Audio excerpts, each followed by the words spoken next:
Thank you. So I wanted to talk to you today about social media and about how, as educators, we need to embrace social media. And I'm going to talk to you a plan on how to help your faculty learn to embrace social media also. So that's a big accomplishment over in the last couple of years, right? Social media has changed. Social media is not a fad, but a revolution of what's happening. So as I talk about this, I want to make sure that you're following along with the robot. And he says tweet now. So do what the robot says. At Professor Josh is my Twitter. And don't forget the hashtag InstructureCon. So I wanted to start out with zombies. I told everyone I would include zombies in this presentation. And it's important because when you think about it, a couple years ago, zombies and Facebook had the same thing on brains that people thought, right? They eat away your brain. That's what people thought. Educators thought that Facebook was useless. Social media was useless. Why would people use this? And this is just a few years ago. And it's changed greatly because people realize it's changing the way we network, changing the way we connect, changing the way we learn and share information. So these are some of the reasons why, when you're thinking about social media, how do I engage my students? How do I communicate with my students? How do I utilize a new tool to teach them a new tool they can use in the real world? How do I make my students learn about digital literacy and understand social media for good? So these are some of the things that I'll kind of cover, and these are why faculty want to learn about social media and how to use it in their classroom. So I'm going to start off with learning a little bit about social media through cupcakes. So who doesn't love cupcakes, right? Everyone here loves cupcakes. I think I had like 6 mini ones last night. I think I'll have to go hiking later, definitely. This is a quick way of just thinking about social media via cupcakes. So it's a kind of cute way to kind of engage faculty. I did this as a way to understand social media and also understand the picture of social media, how broad it really is. So it really involves a lot of different things. It's not just Facebook and Twitter. There's so many other things that are part of that social networking, social media atmosphere. So before, social media was the Wild West, right? Before we started doing training for social media, before you do training on a new technology, it becomes the Wild West, right? Faculty are saying, yes, I want to try this. I'll try it anyways. I'm going to experiment with this. I'm going to try something new, innovative. And it becomes there's no guidance, there's no best practices, and sometimes there's no innovation. If you don't encourage it and say, yes, you're able to do it, or help a dean understand, yes, social media is okay. It's not, something that's threatening, getting information out, because we want to teach them how to use social media properly. And that's a big point of this. When I talk about this, you'll really understand that we wanted to go from the Wild West of everyone doing whatever they wanted to kind of understanding, some best practices, some guidance, how to go through this process. So here's kind of a general timeline of how it all got started. And when you see this timeline, you're looking at how education just starts to warm up to social media, right? That was maybe 3 or 4 years ago, just tinily starts to warm up and gets going on it. And then at that time, I started doing a lot of presentations on social media. It was very popular at conferences. I'll talk about millennial generations. I'll talk about other things going on. But social media then explodes. Facebook explodes. Twitter explodes. Google Plus comes out. Instagram comes out. All these new networks. People realize there's a change in the way we communicate. And things are happening.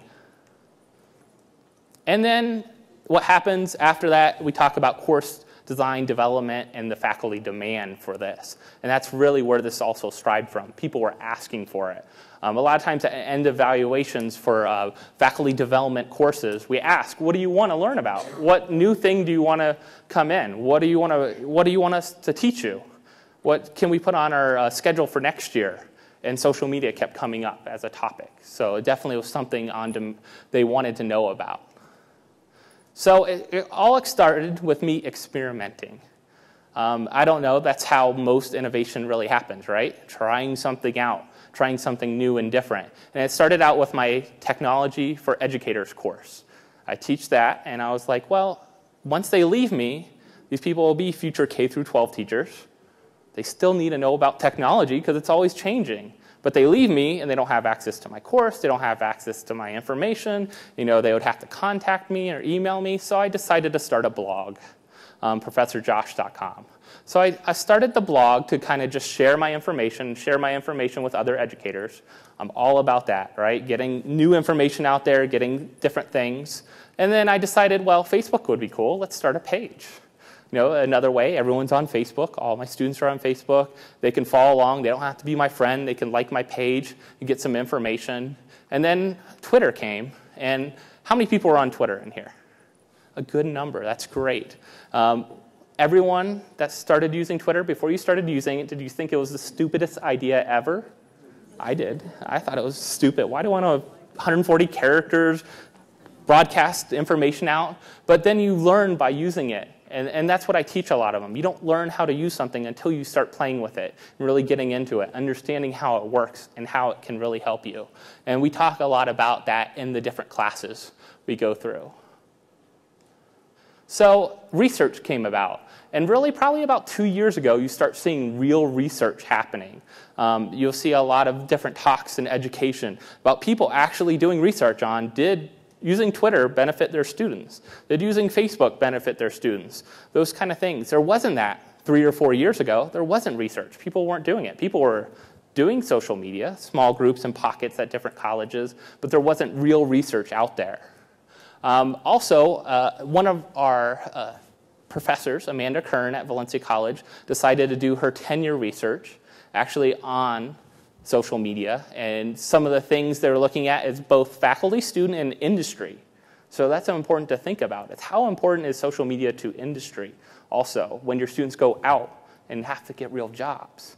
51% of the faculty claim to use social media in some way to engage students, and that's a high number of people probably claiming. And it could be they had a Twitter feed, they posted something on it, they had a Facebook page, they had a Facebook group, something like that.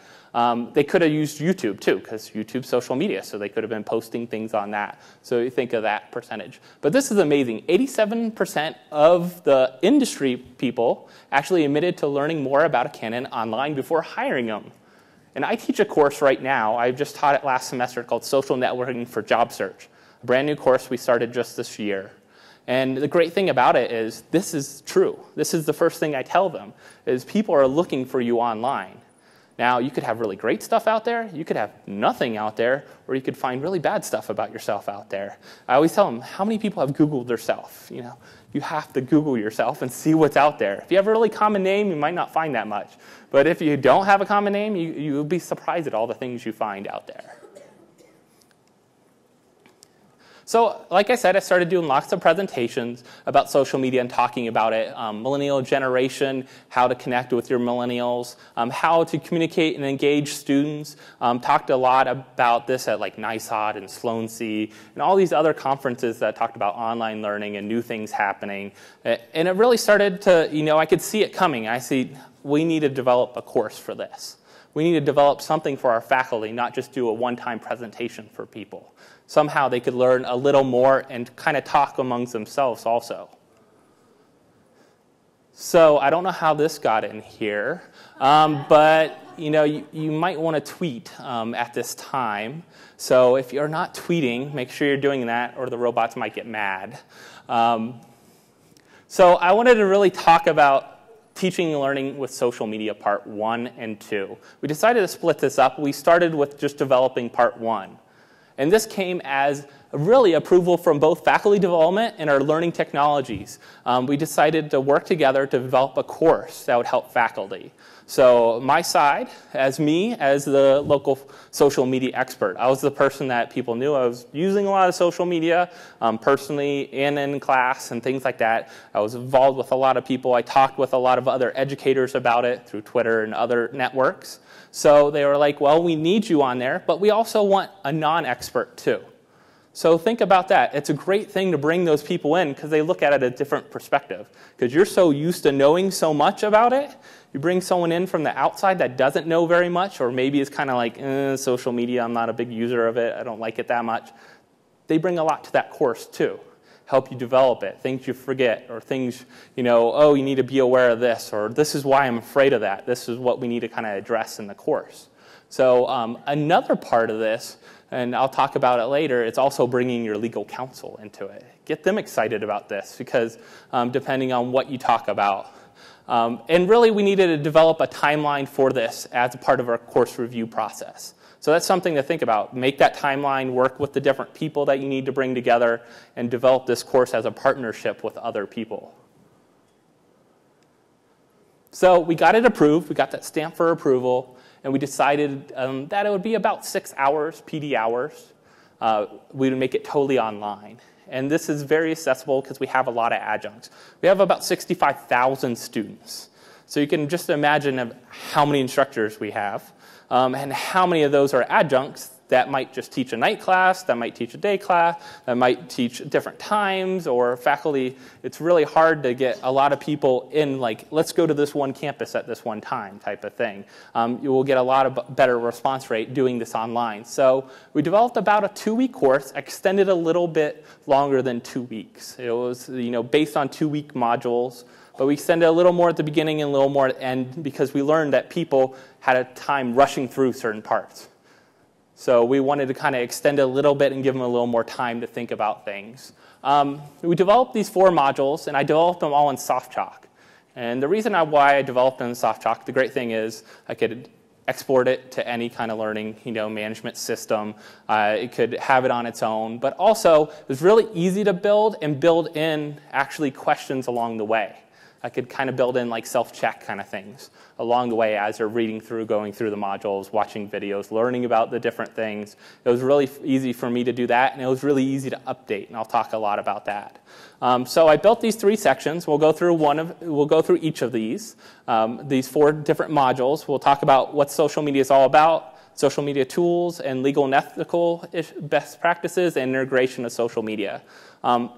This course is part of our digital professor certification. So we have a certificate that you have to go through certain mandated courses, and then you have certain optional courses. We have certain optional that kind of go more pedagogy pieces, and certain optional that are technical. And you have to do one of each in those categories other than the required ones. So actually part 1 and part 2, interesting enough, falls in each of those. Part 1 falls in the pedagogy piece because it's more about that. And part 2 is more about digging into the tools.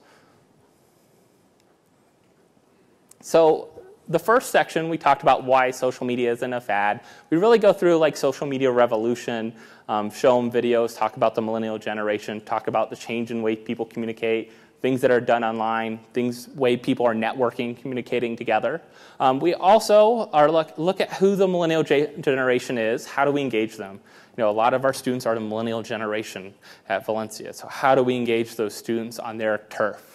And each section uses discussions along the way. So this first one was more about introducing, why you're taking this course, what do you think about it, but also one of the things is what kind of social media do you use and how do you use it? Do you use it personally? Do you use it in your class already? And it was a great way for me as an instructor of this course to gauge how the class was, too. What kind of class did I have? What kind of students? And it was always a range. Some people already used it and were just interested in learning more and figuring out better ways to use it and best practices. Other people kind of were on the fence about social media and didn't want to use it. So it was really interesting to see how that worked. So this is the tools we talk about. In 101, one thing is you'll notice the wet paint sign, right? And that's because social media 101 always changes. Because the tools always change. There's something new with Facebook, something new with Facebook groups, something new with Twitter, some new way of using it, something new out there about it. But these are the main tools we talked about. And I wanted to really engage a small group of kind of core things and not go too broad into it and all the different tools that are out there. But we talked about Facebook, Twitter, YouTube, Flickr, WordPress, Delicious, Google+, LinkedIn, and SlideShare. And the main reason I talked about these is because even though there's other things like Blogger and that for Word, I just want to kind of concentrate on giving them one idea of like these tools that are available to them. And if they ask, there's other things out there that are dealing with blogging tools. There's other things out there that are photo sharing apps and things like that. So really the basics of it is not learning the details of the tool. I didn't want them to learn every in and out. That's part 2. I wanted them to learn about the overview of the tool and get an idea of how they could possibly use it, how other educators are already using it, and things like that. So we go over a summary of it. We show examples. We link to any guides that are out there. So if they did want to learn to it, they could start digging in by themselves a little deeper. And any kind of video and presentations that are involved. So this one we talked about really getting them, now pick 2 tools and how would you use them and what do you now need to learn to be able to use them. So it's kind of like now I figured out what I wanted to use. Now I can explore and actually go into these. So this really got them started thinking. This is the major thinking process of what I might do for that final project I was talking about at the end.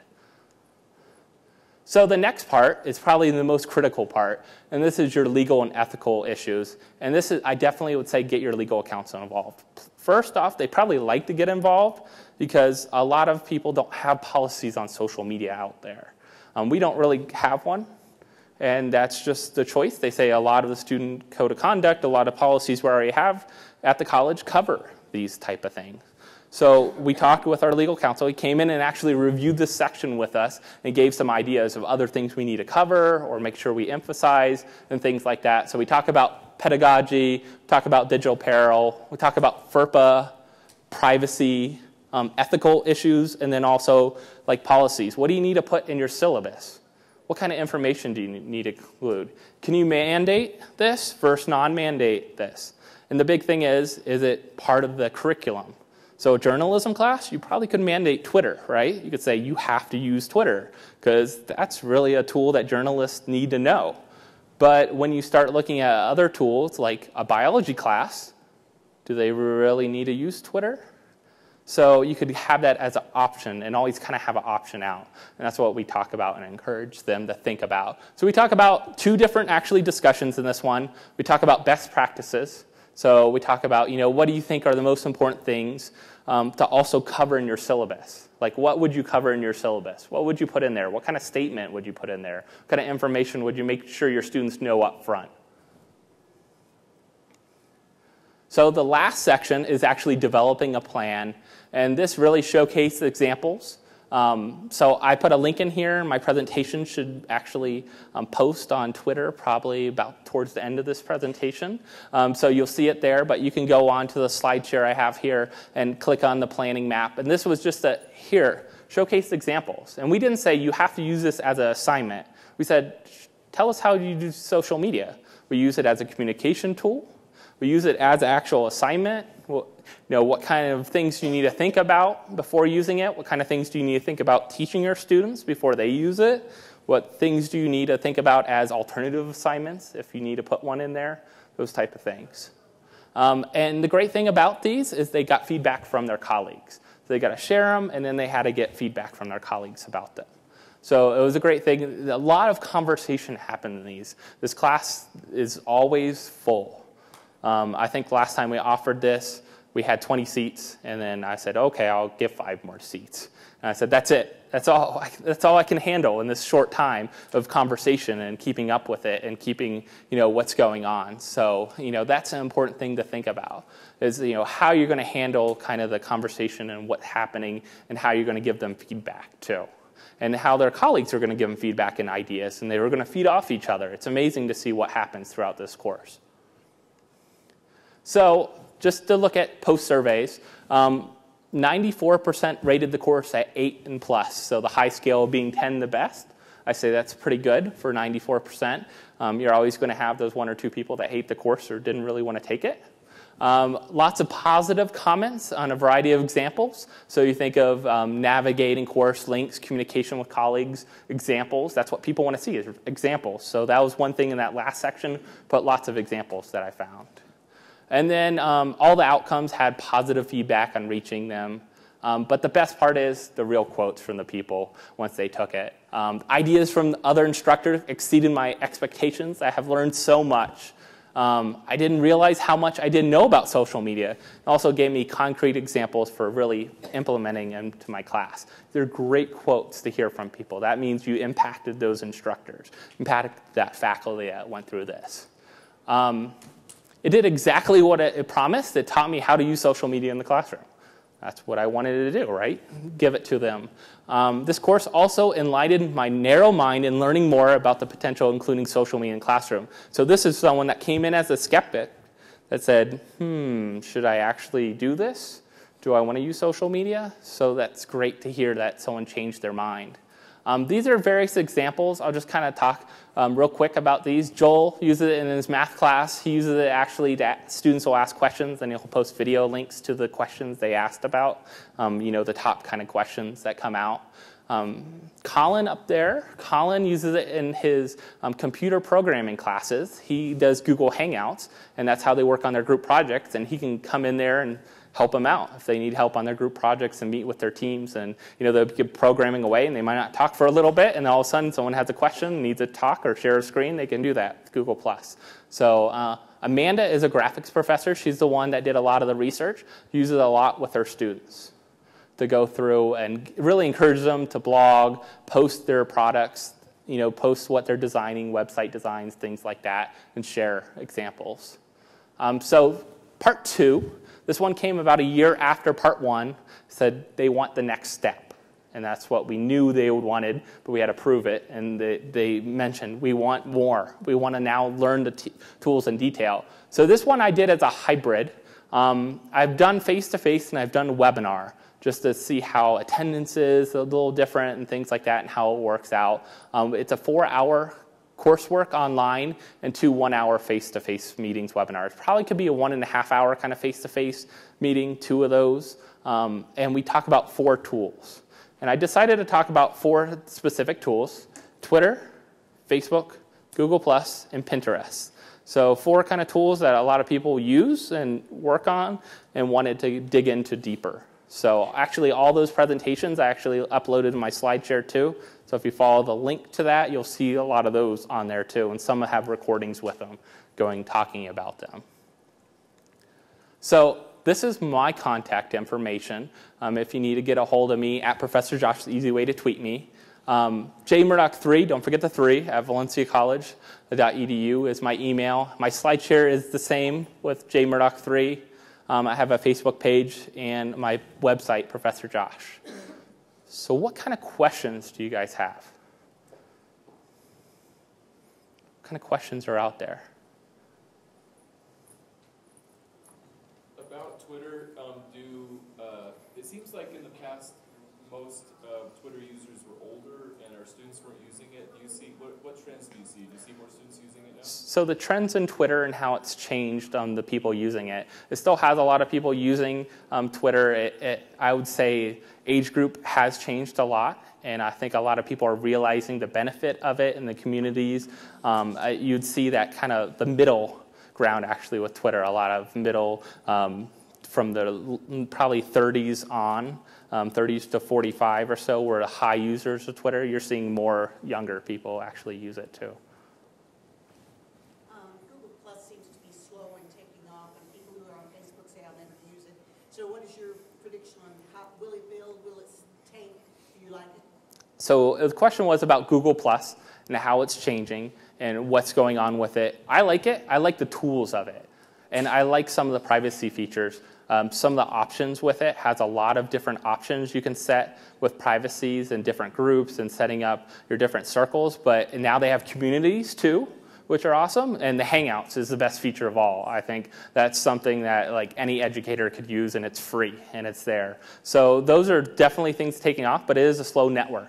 So it's changing, and there's different kinds of users on it, but it's really interesting. It could be great to teach someone in a class with that, especially if you're using a lot of Google tools already. It might be a great environment. And I do have robot stickers for everyone that's here, so I'll make sure everyone gets robot stickers. But what other questions do we have? Yes? I was wondering about, because of course when you're in a class, I'm using Twitter in a class part of my department, it's me, but I'm also representing my department, my college, my university. And so, do you have different Twitter accounts? It's like one that's like the one that you use if you're firing at students, and then one where you're just firing missives at anybody who wants to follow you? So the question is, do you have different accounts for different, as your professor, as your personal, as those different things? I personally don't. And faculty ask me about this all the time. And I say, you know what? With that, it's up to you. I say, I am who I am, and I want my students to know who I am. And actually, sometimes it helps you connect with your students if they learn a little more personal about you. I think that's something that, especially when you teach totally online, if you can connect with them. But, you have to learn your different privacy settings. That's important. You have to learn that what's public is out there. I always say is don't post something you want your mother to read or see. So if you think about that, it's like, what are you posting out there? Are you including stuff that might be great for your students and great for your, the people you network with and great for other different people? I think you kind of have to choose what you're going to use it for. And as Facebook has come a long way with groups. Groups are great. I don't have to be your friend to be in a group, and we can talk and we can chat and have that communication. Google Plus, you could set up similar kind of atmospheres and communities and things like that. Twitter is more probably your public thing. So if you set up that, you might want to decide if you want. It becomes more difficult to handle multiple accounts too. So you have to think about that. As more accounts you have to, I do handle several accounts like our department's accounts and Facebook and Twitter and things like that. So more accounts you have, the more tools you have to use, more understanding, more times you have to post, more times you have to remember that's my personal versus my professional and things like that. So that's something to think about. Mm-hmm. You had pretty good feedback from your colleagues on the training. I don't remember if I saw or not. Was there any sort of statistic of how many of them were using social media as an integral part of their courses, like the following semester or term? We didn't actually follow up with any kind of stats afterwards. I've talked with several of them, and I've seen them use it, and a lot of them told me about what they're doing with it.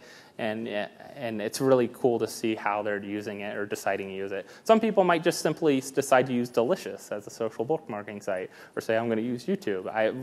That's really what this is about, is choosing your comfort level, too, to get exposure to it. I was just going to give a shout out for the hiring or bringing onto your team the non-techie person. Okay. Because the division I work for kind of had that same vision. So I always say I'm the tech support with no tech skills.